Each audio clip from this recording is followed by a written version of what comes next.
Hello traveller, திருப்பதியில் வந்துட்டு ரொம்ப கம்மி டைமில் வந்துட்டு நீங்கள் சாமி தரிசனம் பண்ணணும் அப்படின்னா அதுக்கு வந்து நீங்கள் கண்டிப்பாக வந்து புக் பண்ணிட்டு தான் வரணும். அதே மாதிரி ரூமும் வந்து இங்கே நீங்கள் வெளியில் எடுத்தீங்க அப்படின்னா 1500 2000 3000 வரைக்குமே வரும். அதே இது நீங்கள் தேவஸ்தானத்தில் வந்து நீங்கள் புக் பண்ணிங்க அப்படின்னா ஸ்டார்டிங் ப்ரைஸ் வந்து வெறும் 100 ரூபாயிலேருந்தே ரூம் கிடைக்கும். அதனால் நீங்கள் வந்து ரூமு சாமி தரிசனம் ரெண்டுமே புக் பண்ணிட்டு வர்றது ரொம்ப ரொம்ப நல்லது. இந்த 2025 பார்த்தீங்க அப்படின்னா ரூல்ஸ் எப்படி இருக்குது அப்படின்னு கேட்டிங்கன்னா, ஃபஸ்ட்டு நீங்கள் சாமி தரிசனத்தை வந்து புக் பண்ணிடணும்.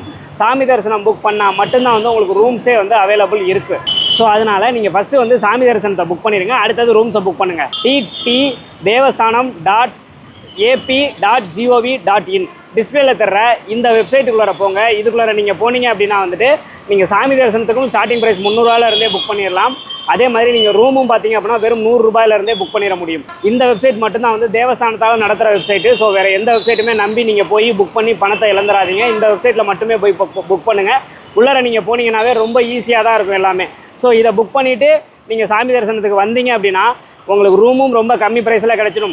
அதே மாதிரி சாமி தரிசனம் 2 to 3 ஹவர்ஸ்லேயே உங்களால் சாமி தரிசனத்தை பார்த்துட முடியும். இந்த மாதிரியான ட்ராவல் வ்ளாக் இன்ஃபர்மேஷன்லாம் தெரிஞ்சுக்கிறதுக்கு மறக்காம சேனலை சப்ஸ்கிரைப் பண்ணி வச்சுக்கோங்க.